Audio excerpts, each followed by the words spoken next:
What's happening? It seems like you were just beside me the other day. Yeah, it was. It seems like it was not that long ago. Yeah, just the other day. Because it was only 24 hours. That's why. Yeah, it's a lot has happened in 24 hours, though. You know what? Especially on the NFL landscape. A lot of things have happened in the last 24 hours. Both George and our teams took a hit on the chin. No, my team took it right up the ass. Yeah, your team went right past the chin. Yeah, they got bent over by a field goal kicker. But I mean, no one on my team got served with papers at any point during the game. No one on my team offered a verbal threat to come find someone after the game. And no one on my team. Yeah, it was just interesting. It's just, the thing is George and I could talk all day about the scores and what happened and what transpired this week in NFL. But the big news is just shit that's happening off the field, comments that are being made. And I guess we could start with Brandon Merriweather, man, because he's just at a war of words with, Brandon Marshall, and he basically said, hey, you know what? If you're going to call me out and talk about me being a headhunter, then you know what? I'm just going to rip some fucking ACLs up. And to my surprise, a lot of people are defending him. They're like, you know what? Well, the other thing he brought up that you didn't touch on that I'm sure you read about is who would you rather have, a headhunter or a girlfriend beater in the NFL? And that's a very good question, because, I mean, if you look at it, it's like he's playing the game like it's been played for all the years previously. That's how they've always played. And Brandon Marshall thinks he's Archie Bunker. He's beating the shit out of his girlfriend. So yeah, if you ask me that question, I'm going to say I'd rather have Brandon Merriweather as a representative of the NFL. I mean, he had a good point, and he really put him on full blast and put him on the spot when he said that, because he makes a very valid fucking point, Right. And then you go back to the fact what he's arguing about. It's like, you know what? They're taking away. They're having these, defensive backs pull up, and they're getting hurt. It seems like, to be honest with you, George, and maybe everybody else out there, it doesn't seem like there's any less injuries. This doesn't seem like it's preventing shit. It seems like more people are getting hurt, and even more are going to get hurt for just the reason that Merriweather said. They're going to be targeting the fucking knees and the lower parts of the body. That's going to But here's, I think, what Roger Goodell's looking at is, unless the next set of retired, crippled, unable to do anything players starts dying from knee injuries as opposed to the head trauma, Goodell doesn't care. Goodell would rather have you leave the NFL because you can't walk than you can't think, because right now they just got done with that lawsuit. Right. Yeah. About brain injuries and the NFL not doing enough.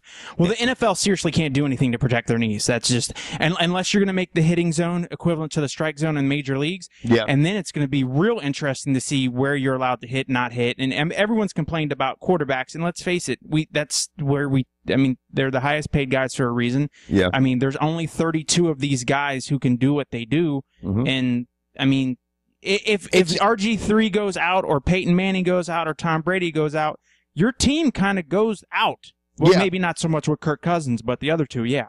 Yeah, I mean, and we saw when RG3 got injured and Kirk Cousins came in, he threw 2 picks. I mean, he was dealing with the same thing. I mean, it's the quarterback position is definitely a position where it's not a two-headed monster.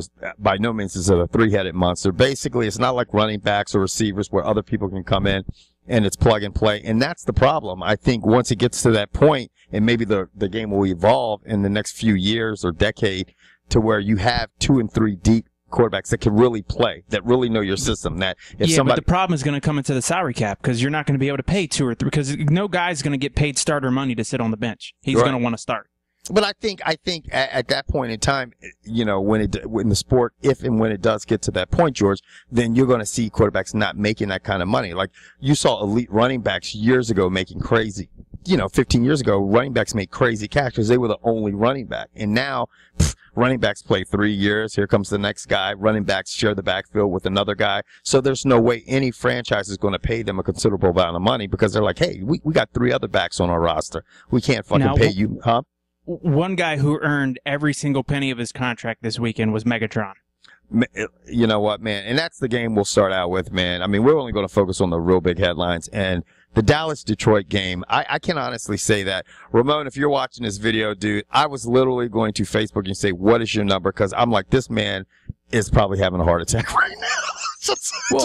And Ramon went out on Facebook and he said now he can call his quarterback elite. And I'm like, yeah, I can't call Matt Stafford elite. I'll call Matt Stafford elite when he's no longer throwing to Megatron, because at times Matt Stafford looks like Johnny Manziel. I'm going to run it around and know I can throw it to this dude. And anyone who's ever played Tecmo Bowl or Super Tecmo Bowl, when Jerry Rice, when Jerry Rice was on excellent, when his health was on excellent, it didn't matter. You could throw him the ball. And that right now, that is Megatron this season. It doesn't matter who's covering or how many are covering, throw him the ball. You can just throw it up there and he can go get it. I mean, he made some fucking spectacular catches yesterday and fucking have a 300-yard game. I guess he set the record for amount of receiving yards in a 4-quarter game, because Flipper Anderson, is it Flipper Anderson? Yeah, Flipper Anderson for the Rams. He has the record, but a lot of people don't realize that record, that was a 5-quarter game. It went into overtime, and that's when he got that yardage. I mean, so Calvin Johnson has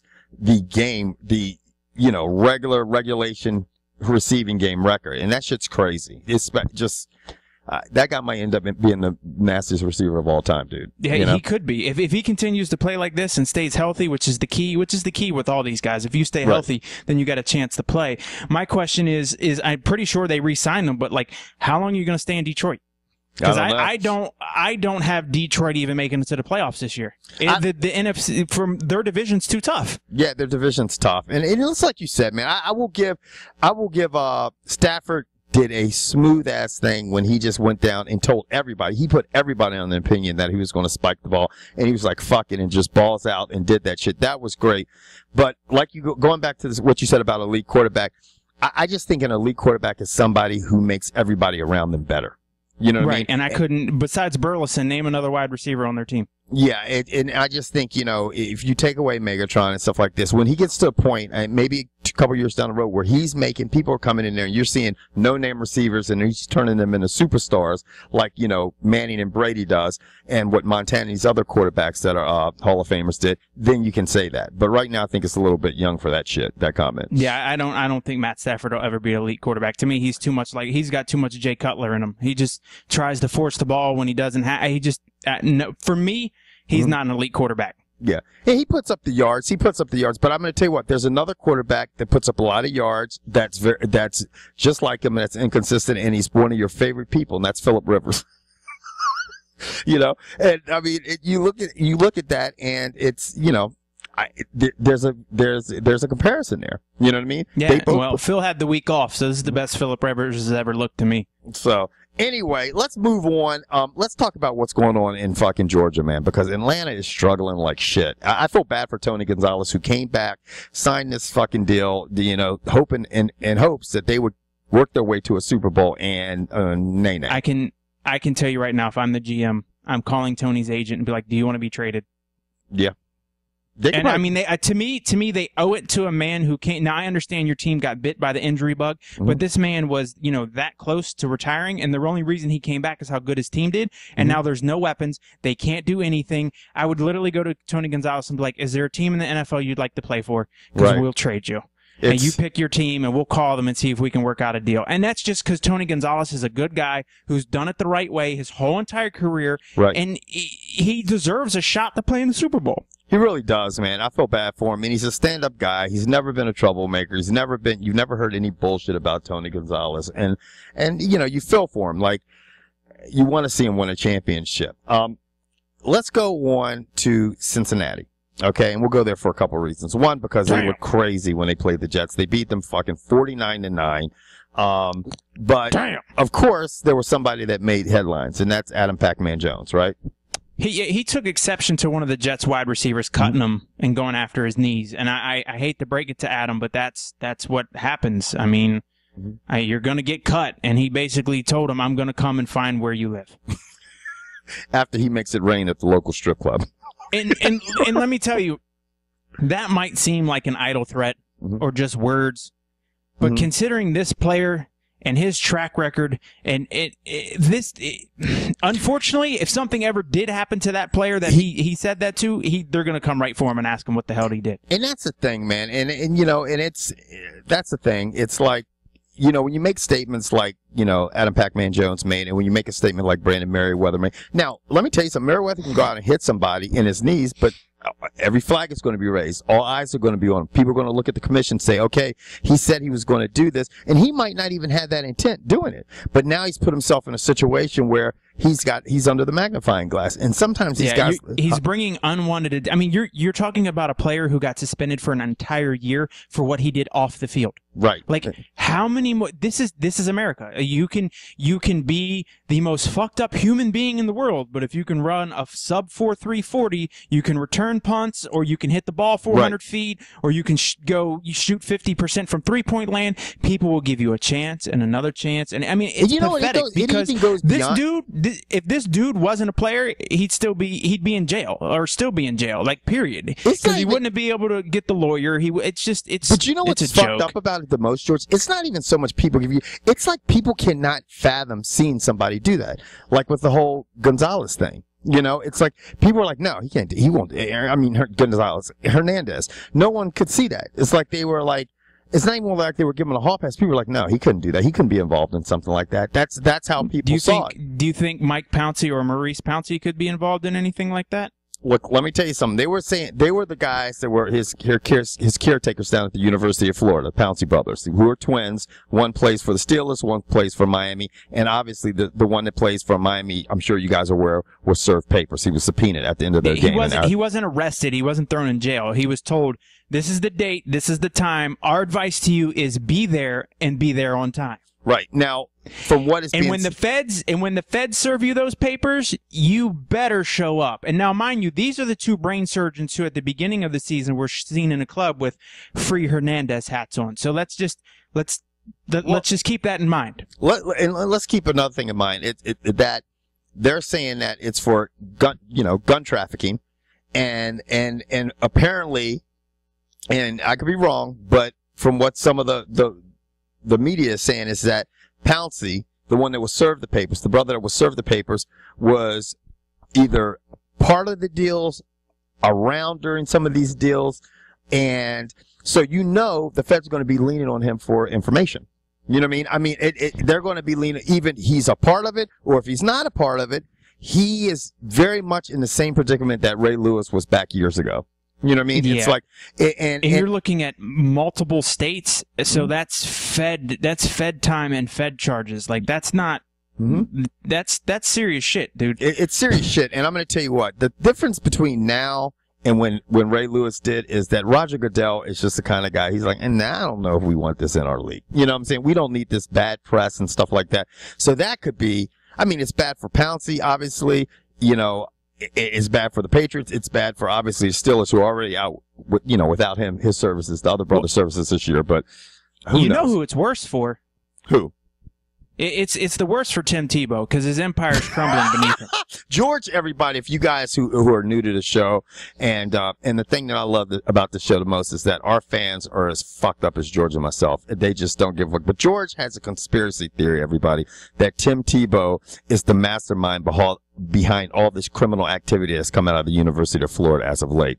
And and he's sticking by it. And if something ever breaks about Tim Tebow being fucked up or pulling that cloak off of him, and he's not some crazy reborn Christian, let me tell you something. George will cream his pants 45 times over, and you will never hear him shut the fuck up about it, because No, because let's see. At the University of Florida, he had a racist. Mm-hmm. He had a thug who was, fighting people at 18, 19 and trying to get drinks. Right. He's got two twin brothers who were trying to guard his hitman for him, and they didn't do a real good job. So it'll be interesting to see what other kind of information leaks.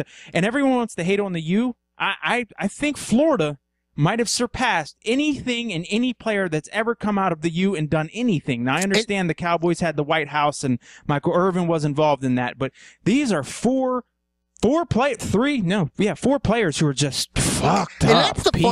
That's the funny thing about it, man, when you really think about it, George. It's like Miami, I always thought, okay, you know what? The U, where it's located, you can get in trouble there. You're near South Beach, you're near, I can see players Dade getting in trouble. County. You know what I mean? I can just see players getting in trouble there. You know what I'm saying? There's a lot of shit going on at that part of the country. Gainesville, Florida? I mean, Gainesville, that shit is like fucking in the middle of Florida. It's nothing in Gainesville. That's what always amazed me about that. And the same thing with West Virginia. There's nothing in Morgantown, West Virginia. And while we're talking about West Virginia, can anyone please tell me how Chris Henry and Adam Jones went to that college and they never made the paper? I know.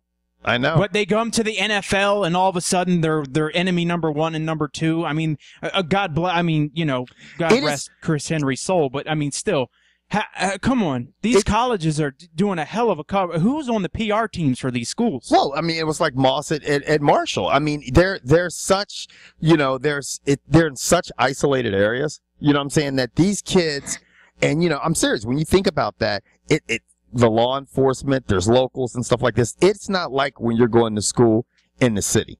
You know what I'm saying? And you're going to a major university, like if you're at College Park, Maryland, if you're fucking in Columbus, Ohio, or something, where there's the city, the school, it's the city. And I mean, there's a lot of other city around it too, like Northwestern and Chicago, where if you start doing some criminal, shady, grimy ass shit, there's going to be so many fucking, so much 5-0 up in your ass that you're going to be like, oh shit. So, these places, these rural areas, these schools that are in these rural areas, it seems like more of the problems start in college and then they don't kick it by the time they get to the pro ranks, and that's when the shit really goes south, Mm-hmm.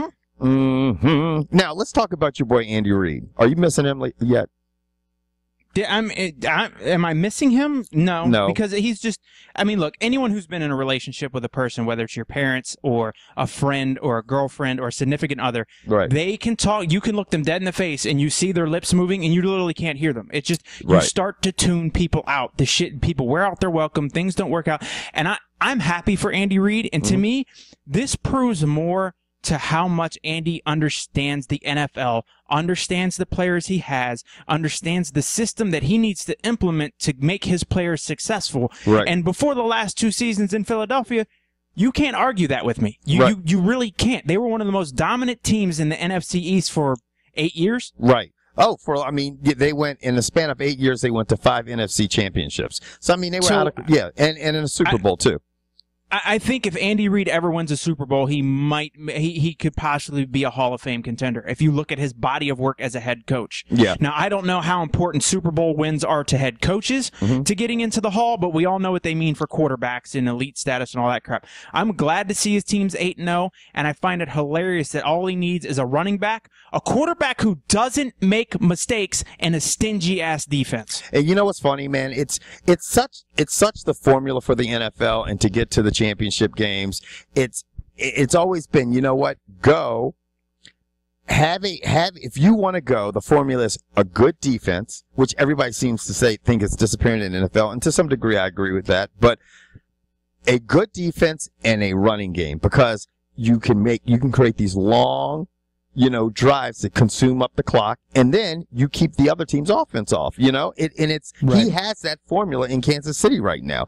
He can keep, they get, obviously you want ball control. If you can establish ball control and you have a defense that can get the ball back in your hands, then it's always hard to beat that type of team, Now, before the cameras came on, George, you were telling me, I'm going to roll into this because you were talking about, Kevin, who would you like to see? Go ahead. Real quick, Kansas City has to play Denver 2 times in a 3-week span, and a guy at work told me that Denver is going to beat Kansas City by 21. I was like, you know what? I'll take Kansas City in 17. And he's like, no. I was like, why? You just told me they're going to win by 21. I'll take Kansas City on the road in 17 points. Yeah. Because we've seen what happens to Manning. If you get in Manning's face and you knock him down, he gets really rattled. Look what Mathis and the Colts did to him. Yeah. And I think Kansas City is going to be able to get after him. Now, I'm not going to say Kansas City is going to remain undefeated because I think that's unrealistic. Right. But I do think they at least split with Denver. Now, the one thing that Denver has going for them this year, and I think a lot of people have talked about how bad Denver's secondary has been, and one of the reasons Denver's secondary is because Peyton Manning puts up so many points, so when you get on the other side of the ball, the opposition has to air it the fuck out all the time.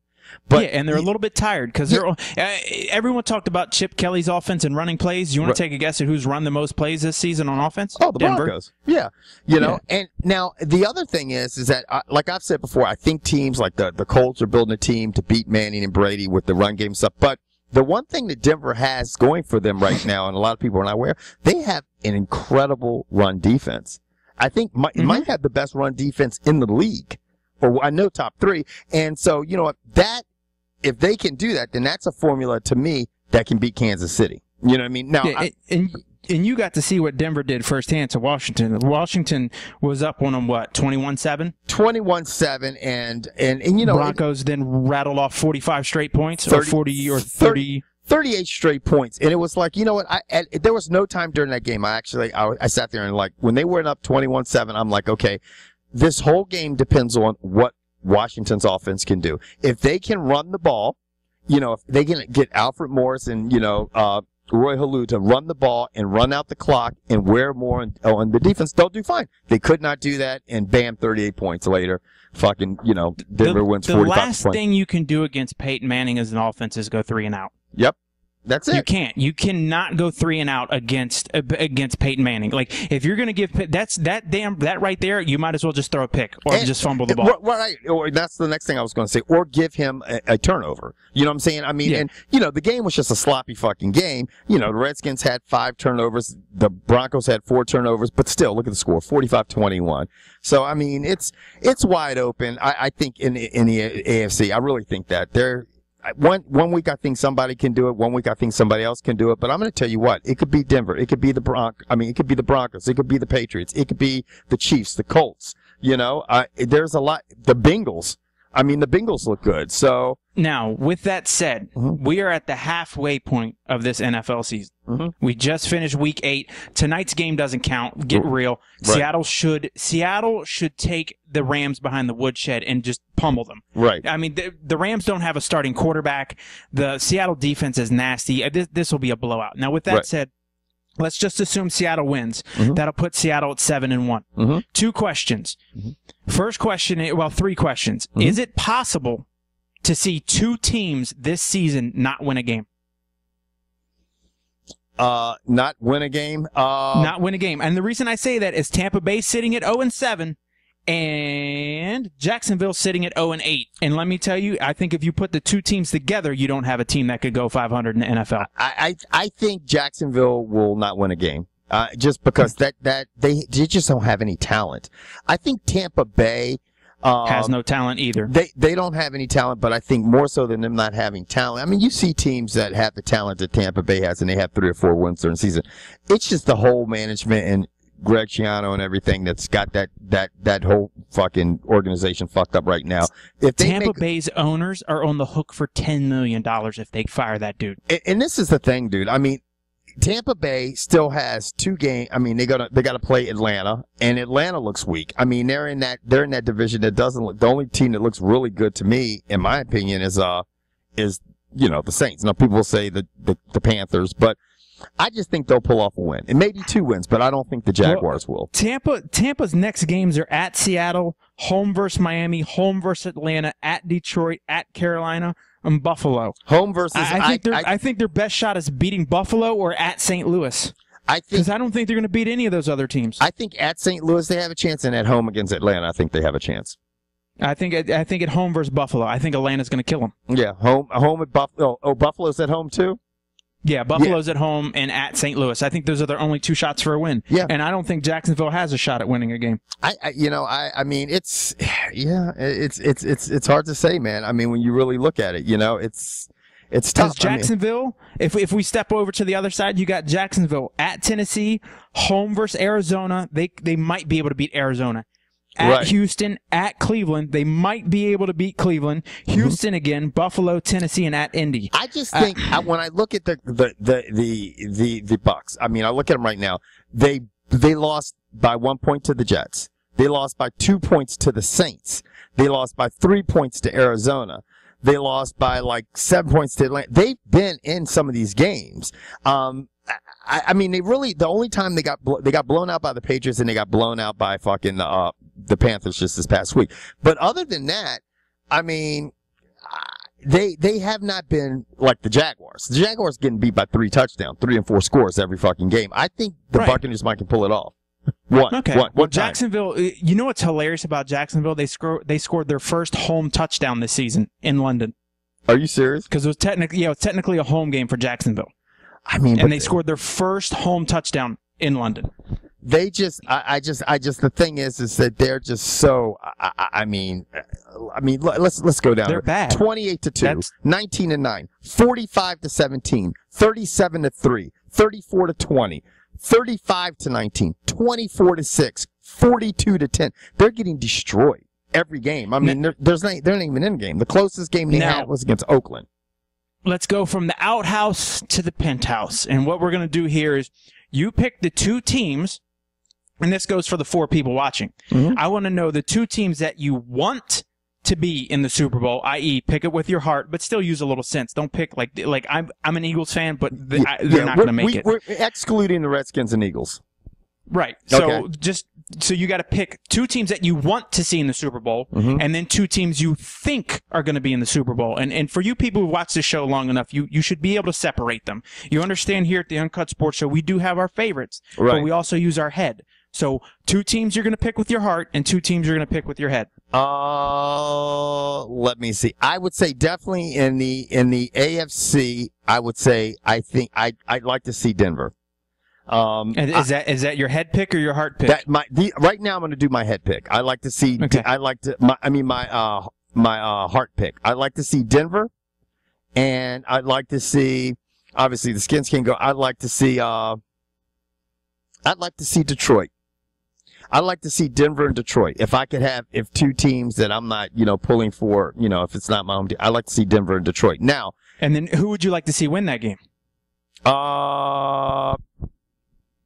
I'd like to see, I don't know, man. I would just like to see some crazy records. I'd like to see it get aired out the whole time. I'd like to see Manning win it. And why? Because if it came down to that, Stafford's a little bit younger, and I think they'll have their shot if they're able to make it to that, which is obviously me and daydream mind. But I think ask Steven Strasburg about that shit. Exactly. You know what I mean? Yeah, that's a good point. But I just think Manning is so very deserving of it. And I think I do too. And I think that might silence everyone saying how he's not a great quarterback. Right. And yeah, people just say, oh, he doesn't have a Super Bowl. And I felt bad for Marino when he went through that. And I feel like both of these guys are really good quarterbacks. And because they don't have the Super Bowls and they didn't have the defenses, that they get fucked for it. So that's who I wish would go. Who I think will go, I think probably the Seahawks. And why I think the Seahawks, I think the Seahawks are the Saints, but I think the Seahawks because I think the defense. I think what will happen is the Seahawks will get the home field advantage, and they're going to be playing in that 12th man. And I think that's going to be the difference maker. They're going to have the best record probably in the NFC. And because of that, that's going to give them the home field advantage. And I think if any team, it gives them more of it's the Seahawks. Now, the same thing could be honestly said on the AFC side for Kansas City, but I think something will happen there, and that team's young, and they'll unravel somewhere along the way, and they won't make it. I think they'll get defeated. I still think that if Denver can gel it up, Denver can go, because I think I could say the Colts. There's a lot of teams, but I think. You got the best leader in Manning. I think you've got a pretty solid coach in John Fox. And I think Denver's defense will probably get better because they have all those players returning. And I think they'll get better as the season goes on. And if they have the best, if they have the home field advantage, you're playing at Mile High, which wins the fuck out of people. So I think I'd say Denver. I'd say Denver and Seattle. Now, what about you? Nice. Now, if I had to go with my heart pick, mm-hmm. because that's how I always pick. Unfortunately, there's 3 teams in the AFC I wish I could pick that I'd like to see, and that would be Cincinnati, Indy, and Kansas City. But my ultimate, if I could just take 2 teams and put them in there, mm-hmm. It would be Kansas City versus San Francisco, and Kansas City winning by 35. Right. And then Alex Smith, not just going over and shaking his ex-coach's hand and the owner's hand and going, "Thank you for my Super Bowl," and turning around and walking away. That to me would be a perfect ending to this season. That's just me. Because I think Alex Smith has gotten the shaft, and now he's just proven, you don't have to pass for 5,000 yards to be a good quarterback in the NFL. You don't. You have to manage games and you have to win, because that's how we measure quarterbacks, and it should be by W's. Well, I think that would be the most redeeming way for it, redeeming way for the season to play out. And I got to agree with you. That would be special to see Alex Smith be able to say, fuck you to San Francisco. And at the same time, Andy Reid be able to say the same thing. You know what I mean? Right. To Philadelphia. And like you said, yeah, they're both deserving of it. Will that play out? I don't know. I think San Francisco's got their own problems. I don't think it'll play out. Now, my head says Denver and New Orleans. Denver, New Orleans? Yep. Yeah, because I think Sean Payton, I think what it's going to come down to is Sean Payton versus Pete Carroll, and I think Sean Payton's a better coach than Pete Carroll. Yeah. And I think Seattle's going to stumble, and they're not going to have the best record. I think they're going to have to go through New Orleans to get to the Super Bowl. I think this too. I think in the NFC, I agree with you. It's going to come down to Seattle and the Saints, I think. And I think it's going to be the team that has the home field advantage. If the Saints are hard to beat in the Superdome, and the Seahawks are hard to beat in Seattle. And Breeze Place is not as good, obviously, not on turf. I mean, right. He plays better indoors because he plays the majority of his games indoors. But right. I think it's going to be the winner of that, and I think they're going to be facing off against. I think Peyton's going to do it. I think Kansas City's going to slip, and they're not going to get home field. But here's the thing: even if Kansas City does have home field, and Denver has to travel to Kansas City, they're going to beat them. Yeah. Because Peyton's been playing outside in Denver. So Kansas City, it's at a lower elevation. It's not going to be that much different. Yep. It'll be in a hostile environment, and I don't think your cornerbacks are going to make the same mistake they did last year. No, I agree with you, man. Now, there's one thing. There's always the dark horse, not even a dark horse, but the Patriots, who have slowly been finding a way to beat everybody. When I thought they're slowly. And the unfortunate thing about the Patriots, while I cut you off, is all the players they've hurt or lost, they're not coming back. These are season ending. These aren't, we're going to get you back in week 14 or 15. These are done. Yep. So in a way, in what you were saying, in a way, this could help them because they find a role player, they find someone else to get in there, and that guy plays the rest of the season, and then you don't have to worry about working a vet or your starter back in, because these are the guys you have to roll with. Right. Like Tom Brady has to play with these guys because there's no heroes on the bench coming back week 12, 13, 14, 15. They're not coming. That's a good point. I mean, you're absolutely right about that. I mean, they've been riddled with injuries throughout the season, and it keeps happening, and they got that fall off. But at the same time, Brady's finding a way to get it done. The defense is finding a way to get it done. I think that's the biggest surprise is that the defense is doing well, and I think that was that to me, you're never going to sleep on Brady. You know that even though he doesn't have the core receivers he's had in the past, that like Manning, he's going to teach them, he's going to educate on them. He is a motivator. He is super, super competitive, and he's going to get it done on his side of the ball. But the thing was, okay, what's the defense going to be able to do? Are they going to be able to keep points off the board? And they're showing that they can do that. And I think that's what's making a difference up in New England. And I agree with you 100%. And the one other thing I want to touch on before we end this, so you're not up till 4 a.m. editing it. For all you butthurt Cowboy fans out there who are trying to compare Dez Bryant's temper tantrum to what Tom Brady has done, I think what you're not paying attention to is the person's track record, the person's past. Where have they come from? What have they done? So if you're really trying to compare Tom Brady and how they're saying it's unfair that when Tom Brady does it, he's an inspired leader, but when Dez Bryant does it, he's acting like a whiny brat. Dez Bryant hasn't showed us anything else except for he's a prima donna whiny brat. Right. And Tom Brady has how many Super Bowl rings? Right. That's apples and oranges. You can't compare those two. And that's such a good statement, George, because it's why Dez Bryant, is getting treated like that is because he's created that type of reputation for himself. Everybody, I mean, forget what Tom Brady did. Tom Brady could be the type of guy that, has not won a bunch of Super Bowls, but, if you saw somebody else like that, like if it was like Alex Smith, if he did something like that or went crazy, you could see that he was motivating his players, you know what I'm saying? Or if it was like a receiver like Larry Fitzgerald that did that, people would be like... Or if Adrian Peterson grabbed every one of his offensive linemen by the face mask and got up in their shit, do you think anyone's going to sit there and call him a prima donna? No, because he's not. So... It's what happens before. It's that type of behavior, how you exhibit yourself, what you've done off the field, how you conduct yourself, and all of a sudden that builds this you have this like resume, and when you act, people are like, oh, that's fucking Dez Bryant flipping the fuck off. It's all about Dez. And you know what? And his players defended him and said that it wasn't about that, but if you act a certain way, their initial reaction is going to be like, okay, this is how Dez acts. This is what it must be about. You know what I mean? So anyway, we're getting the fuck out of Dodge. It's been real. Comments below. And let us, I guess everybody should tell us who you'd like to see in the Super Bowl and who do you think will be in the Super Bowl. Right? And on that note, adios deuces. Pieces.